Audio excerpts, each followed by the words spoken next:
What is up, Bears fans? Welcome to the Chicago Bears Huddle podcast with me, your host, Aaron James. Guys, we bring you all the latest Bears news. We're going to talk about two of our best young rookies. We're going to talk about the two first picks in the draft. We're going to talk Colston Loveland and we're going to talk Luther Burden. Colston Loveland talking about how he can do it all, and there is a lot of hype obviously surrounding him at this moment in time, what he can bring to the Bears in the 2025 NFL season. We're also going to talk at somebody who has been throwing shade at our Luther Burden, dissing him, talking him down. Now, this guy has already got a chip on his shoulder. This guy is already pissed at the NFL. Is this person a writer, a journo for the Bleacher Report trying to piss him off further? Let's hope so. Let's hope Luther gets really annoyed and really shoves it down everyone's throat in the 2025 NFL season, which is upcoming, obviously. So we've got a few schedule leaks yesterday. Some exciting games leaked to Bears fans, certainly.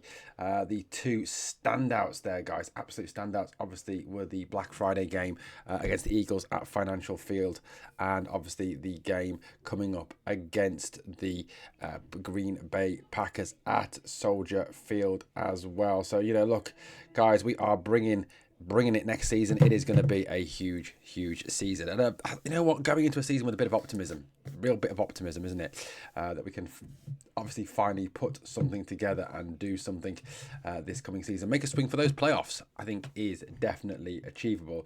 That week 16 game obviously between us and the Packers at Soldier Field, and the Black Friday game obviously upcoming. Right, let's talk about Colston Loveland first of all. Now, Colston Loveland obviously was the Bears' first pick, bit of a surprise to some, not to others. There was the odd report I did see pre-draft saying that the Bears were going to go for Loveland. A lot of the smart money, though, did seem to be on us going for Tyler Warren, which obviously did not come off. It ended up being Colston Loveland. Now, Colston Loveland is an absolute beast of a player. Now, he hasn't obviously taken part in rookie minicamp due to that recovery ongoing from that shoulder surgery that he had. But he was there, was participating as much as he possibly could. What did Colston Loveland say? Well, Colston Loveland, when he was asked about, what he could bring, what he could do, he said he can do it all. He can do it all.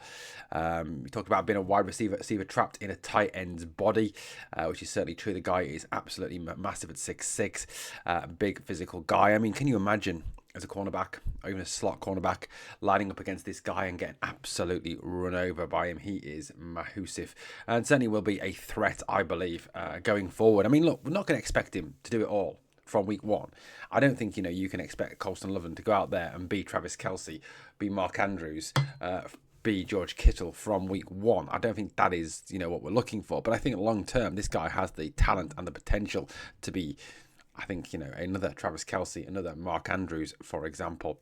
But what did he say when he talked a little bit about this do-it-all mentality that he's got? He says, obviously, I've got a lot of room for improvement in all the parts of my game. I guess you can take it however you want to take it. But when people say it's a receiver in a tight end's body, I think my route running separation is very good, but needs improvement for sure. But it's very good. It still needs improvement. Could be excellent. I mean, obviously, that's not his words. That's my words.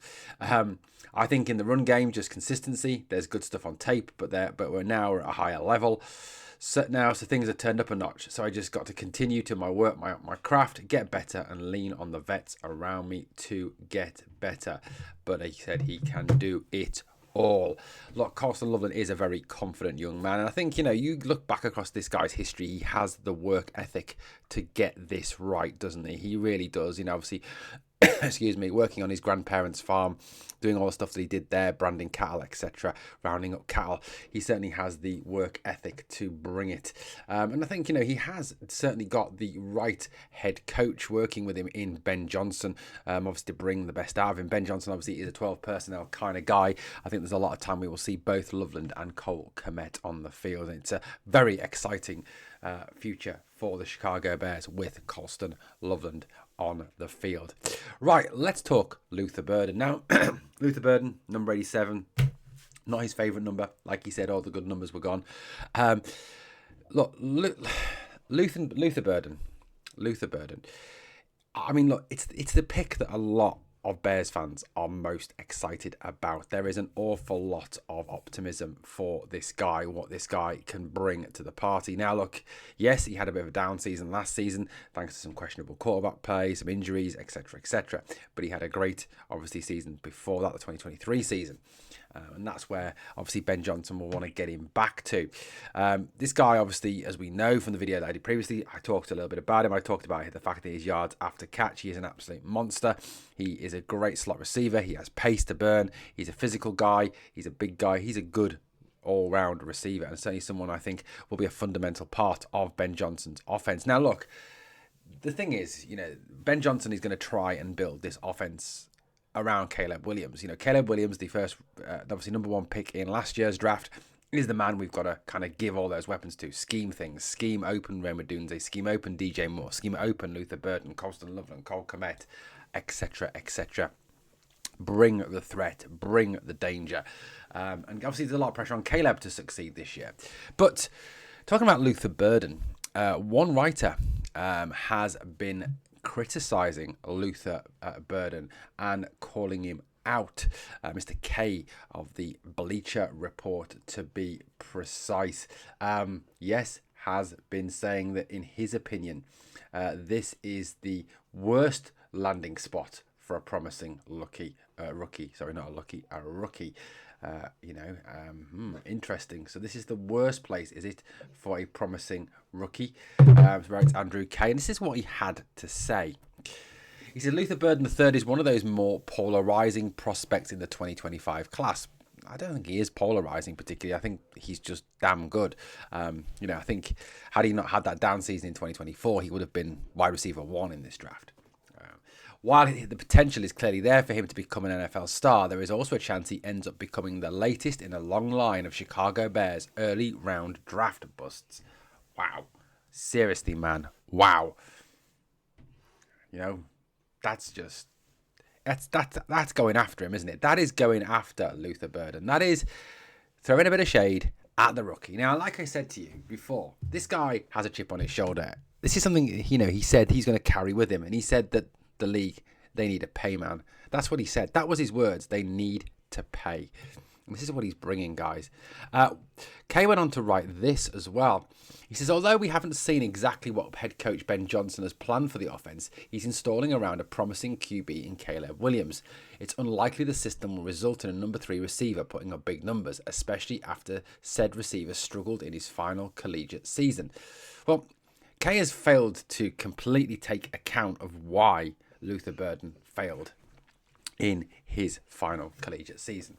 The questionable quarterback play, the injuries to quarterbacks, the line not as good, the scheming, the problems, all these issues there were around Mizzou last year, completely fails to take into account any of that for pulling down our very own 39th pick in the NFL draft, Mr. Luther Burden. Number 3 receiver. Yeah, look, he probably is going to start the season as a number 3 receiver. Of course, behind Rome Odunze and DJ Moore, the 2 established guys. But what's to say that, he's not going to bypass them? What's to say that Ben Johnson's not going to see this guy as more of a threat, more of a weapon? Now, a lot of people have talked about him being very Amon-Ra St. Brown. Now, that was one of the top targets for the Detroit offense under Ben Johnson.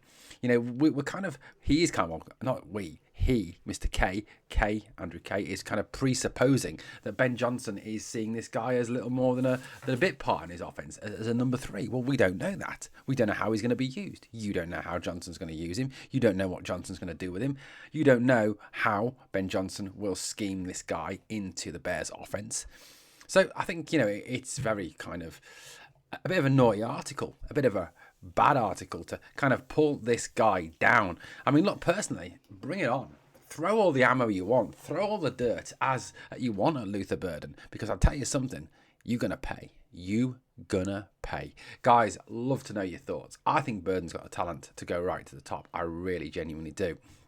And I really hope that Ben Johnson can get the best out of these guys, because if he can, and he can inspire Caleb Williams, this offense is going to blast some teams this coming season and in the seasons going forward. Guys, I'd love to know your thoughts on what Colston Loveland said and about the shade thrown at Luther Burden III. Guys, let me know in the comments. If you've enjoyed the content, please like, comment, share, and subscribe. And obviously, guys, remember, bear down. Catch you later, Chicago.